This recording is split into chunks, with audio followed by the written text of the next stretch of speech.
In November 2024, Stanford University researchers revealed something that violates basic assumptions about geological timescales. Not gradual land sinking measured over centuries, but 14 cubic kilometers of subsidence in just 16 years. That is the same volume that took 50 years to accumulate between 1925 and 1970. In some places, the land is sinking more than 1 foot per year. But here's what the headlines do not tell you. The land is not sinking simply because water is being removed. The land is sinking because the space where water used to be can never hold water again. The comparison is impossible to reconcile. 14 cubic kilometers in 16 years, compared with 14 cubic kilometers in 50 years. Land is sinking 3 times faster now than during the historic period. In the Tulare Basin, the ground drops more than 30 centimeters annually. Near Corcoran, total subsidence since the 1920s has reached 28 feet. Over 5,200 square miles are affected, an area larger than Connecticut. The State Water Project serves 27 million Californians, and all of them depend on infrastructure built atop ground that is collapsing. After new aqueducts were built in the 1970s, subsidence slowed dramatically. Water managers assumed the problem was solved. Models predicted stable conditions if groundwater pumping was regulated. But subsidence returned with vengeance. It did not match old rates. It exceeded them. InSAR satellite data from NASA showed dark red zones spreading across the valley floor. Each color change represents 10 centimeters of sinking. Some areas cycle through the entire color spectrum annually. The news reports focus on infrastructure damage, cracked canals, buckled roads. The Friant-Kern Canal lost 60% of its flow capacity. Repairs cost hundreds of millions, but infrastructure can be rebuilt. What cannot be rebuilt is the aquifer itself. Stanford's models show that even if we stop pumping today, the land will continue sinking for 100 to 300 years. And when it finally stops, the aquifer will have permanently lost 30 to 50% of its water storage capacity. This is not a story about drought forcing farmers to pump more groundwater. This is a story about the acceleration paradox. Pumping faster to compensate for water shortage permanently destroys the aquifer's capacity to store water, creating an exponential feedback loop.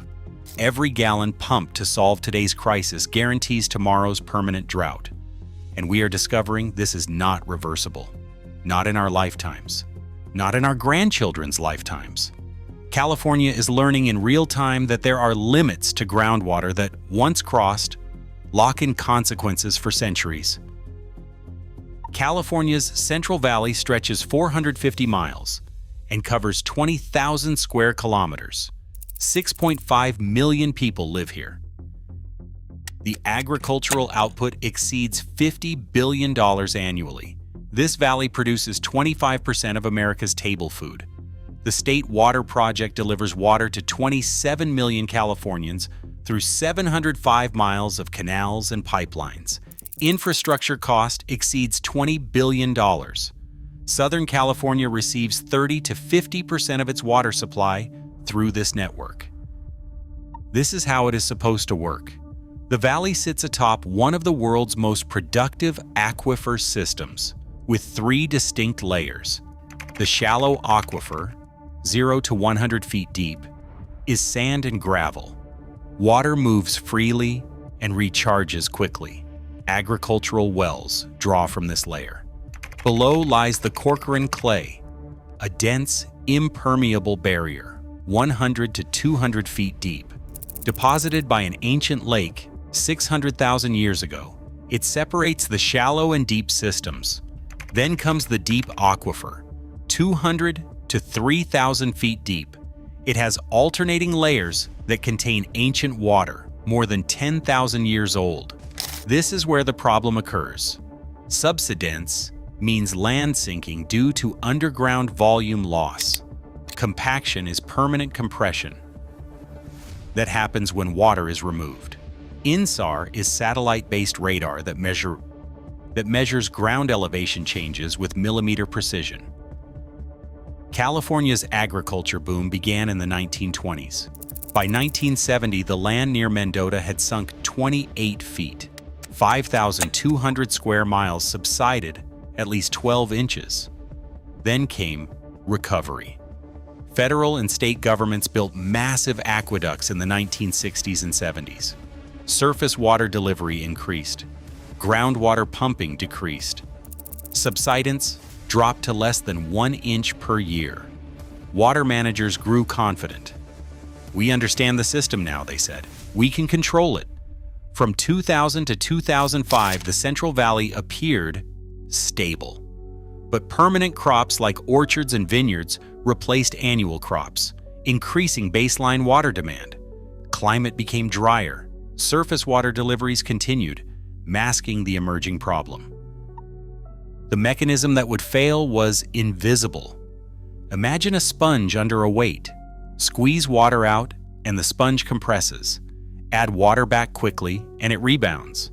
This is elastic compression, temporary and reversible. But leave the sponge compressed and dry for months. The structure changes. Pores collapse. Even when you add water back, the sponge never fully expands. This is inelastic compression, permanent and irreversible. Deep clay layers in the aquifer behave exactly like this. When water is removed, clay pores drain slowly, taking decades to a century or more. Clay structure collapses under the weight of overlying sediments. Once collapsed, clay pores cannot re-expand. The result is permanent loss of storage capacity. Stanford research shows that 90% of recent subsidence comes from deep clay layers below 200 feet. These layers drain so slowly that compaction continues for 100 to 300 years after pumping stops. The 14 cubic kilometers of subsidence between 2006 and 2022 represents enough lost space to hold 11.3 million Olympic swimming pools. California has permanently lost the ability to store 3.7 trillion gallons of groundwater. That is equivalent to the entire water needs of Los Angeles for 15 years. Water managers thought they understood Central Valley subsidence. The 1970s showed that surface water delivery could stop the sinking. Models predicted stable conditions. Plans assumed recovery was possible. Then came 2006. Between 2007 and 2009, a 3-year drought hit California. Surface water allocations were cut from 100% to 40%. Farmers drilled deeper wells and pumped more groundwater. The water table dropped 20 to 40 feet across the valley. By 2009, the USGS was monitoring GPS stations when they detected unexpected vertical movement. Stations showed 4 to 6 inches per year of sinking. Dr. Michelle Sneed of the USGS said they initially thought they were seeing seasonal variations or instrument drift, but the pattern was consistent. The land was sinking. Dr. Rosemary Knight, professor of geophysics at Stanford University, stated in November 2024 that there are 2 astonishing things about the subsidence in the valley. First is the magnitude of what occurred prior to 1970. Second is that it is happening again today. In 2011, NASA deployed continuous InSAR monitoring. Between 2012 and 2014, California entered a severe 5-year drought. Surface water deliveries dropped to 5% in 2014. More than 5,000 new agricultural wells were drilled. Many exceeded 1,500 feet, tapping the deep aquifer directly. In some areas, the water table dropped more than 50 feet in just 2 years. By 2014, satellites provided 6-day repeat coverage. Near Corcoran, the ground sank 13 inches in a single year. The worst subsidence correlated perfectly with deep groundwater pumping. Then came 2015 through 2017. El Nino brought near-record precipitation. Surface water allocations returned to 85 to 100%. Groundwater pumping decreased significantly. The expected result was that subsidence should stop or slow dramatically. The actual result was that subsidence continued at 6 to 8 inches per year. Between 2018 and 2020, Stanford researchers Matthew Lees and Rosemary Knight filled the observation gap. They used every available dataset from multiple satellites and agencies. The calculation they published in November 2024 was precise. Total subsidence volume from 2006 to 2022 was 14 cubic kilometers. Total subsidence volume from 1925 to 1970 was 14 cubic kilometers. 16 years equals 50 years. The acceleration factor is approximately 3 times faster. Matthew Lees stated in June 2022 that they found if you keep the water levels at the same level, the subsidence will continue for 10, 20, maybe even 30 or more years. The thick clays throughout the valley will continue to compact for decades to centuries after water levels stabilize. The models had assumed the subsidence rate was proportional to the current pumping rate. Stop pumping and subsidence stops within years. The satellite data revealed the opposite. More than 90% of subsidence comes from deep clay layers below 200 feet. Compaction lags behind water level changes by decades. Once clay compacts, it is permanent. Specific storage is reduced 30 to 50% and can never recover. Stanford models show that clay layers respond like a geological capacitor, slowly charging and discharging over centuries. Water pumped in 2024 will not finish compacting the deep clays until 2200 to 2400. Current subsidence includes delayed response to pumping from the 1980s. Recent pumping will cause subsidence continuing into the 2300s. We have already committed to centuries of future subsidence. The Friant-Kern Canal lost 60% of its flow capacity due to subsidence. The canal must maintain a downhill gradient. Sinking broke the hydraulic slope. Repairs cost more than $400 million for just a 10-mile bypass section. The prognosis is a temporary fix. Continued subsidence will break it again. The subsidence rate near Corcoran in 2014 meant the ground sank faster than a typical child grows in height. If you placed a yardstick vertically on January 1st, by December 31st, the ground had sunk below the 1-foot mark. Water managers recognized the crisis by 2015. Engineers proposed solutions. Hydrologists modeled scenarios. Theory after theory emerged. Each seemed logical, and each, when tested against the acceleration paradox, collapsed. The first solution appeared straightforward. Stabilize deep aquifer water levels, and subsidence stops. Models showed maintaining water levels would reduce subsidence by 50% within 5 years. But Stanford modeling revealed the delayed response makes this too slow. Even if all deep pumping stopped, subsidence would continue at 80% or more of the current rate for 10 to 30 years. It would take 100 to 300 years to fully stop. By then, the aquifer would have permanently lost 30 to 50% of storage capacity. Dr. Knight stated that stopping water level decline is not sufficient. Water levels need to rise to stop subsidence in relevant human timescales. The unintended consequence was economic. Deep wells were drilled because shallow wells ran dry during droughts. Prohibiting deep pumping means crop failure and economic collapse. The estimated impact is $3 to $5 billion in annual losses. The second solution proposed adding water back. Flood fields during wet winters. Water recharges the aquifer and stops compaction. Pilots recharged more than 100,000 acre-feet. But research shows deep clay compaction is inelastic. Once clay pores collapse, they do not re-expand. Stanford experiments showed less than 5% recovery. Recharge can stop further sinking, but it cannot undo past compaction. The cost would be $1 to $2.5 billion annually. The unintended consequence is hydraulic whack-a-mole. Recharging one area draws water from adjacent areas. The subsidence problem relocates rather than resolves. The third solution focused on reducing agricultural water use, but efficiency improvements were already implemented.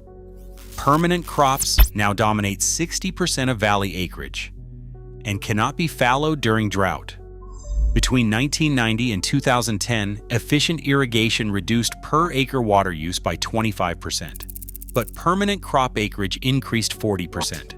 The net result is total water demand increased despite efficiency gains. The Central Valley generates more than $50 billion annually. Almonds generate $5.6 billion. Grapes generate $6.8 billion. Pistachios generate $2.5 billion. Asking farmers to reduce acreage is asking them to destroy decades of investment. The economic cost is politically unacceptable. The fourth solution proposed importing more surface water. The Delta Conveyance Project would cost $16 to $20 billion to construct. But even if approved tomorrow, the earliest operation would be the 2040s. Subsidence from past pumping will continue until 2200. We have already committed to 200 years of subsidence. Northern California rivers are projected to decline 10 to 20%. The economic trap is inescapable. Delivered water costs $1,500 to $2,500 per acre-foot. Farmers pump groundwater for $200 to $600 per acre-foot. Surface water is 3 to 5 times more expensive. On paper, everything looked sound. Except the economics do not work. The water does not exist in projected volumes. The timeline extends beyond relevance, and the damage is already irreversible. Each solution addresses one aspect while ignoring others. Stop pumping leads to economic collapse. Recharge cannot reverse compaction. Reduced use is negated by permanent crops. Imported water comes too slow and costs too much. It is hydraulic whack-a-mole. Every intervention created new pathways for the paradox to express itself. This is not a groundwater management problem.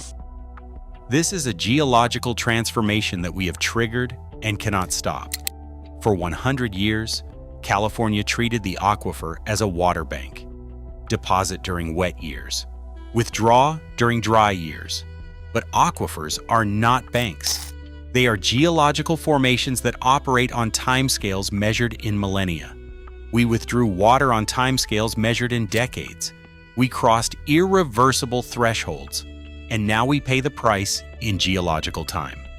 Clay compaction will continue for 100 to 300 years after pumping stops. Storage capacity lost is 30 to 50% and can never be recovered. Even with perfect management starting now, the valley continues sinking until 2200 to 2300. Water moves through these clays at a rate of inches per decade. Once pumping drops water pressure, clay takes centuries to equilibrate. This is not policy failure. This is physics. A $50 billion agricultural economy depends on groundwater.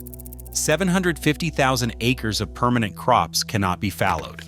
Regional unemployment would spike to 25% if groundwater is severely restricted.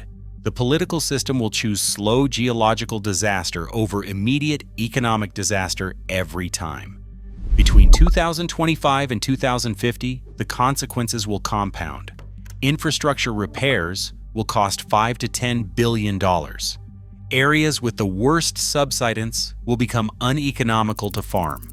Drilling to 3,000 feet costs more than $500,000. Pumping from deep wells costs $300 to $600 per acre-foot. 100,000 to 200,000 acres will be abandoned. Rural properties will lose 40 to 60% of their value. Private wells will go dry, affecting 100,000 to 200,000 rural residents. Replacement cost is $50,000 to $150,000 per household. The poorest communities will be affected first and worst. 20,000 to 40,000 residents will be forced to relocate. Political consequences will cascade. The Sustainable Groundwater Management Act requires sustainability by 2040.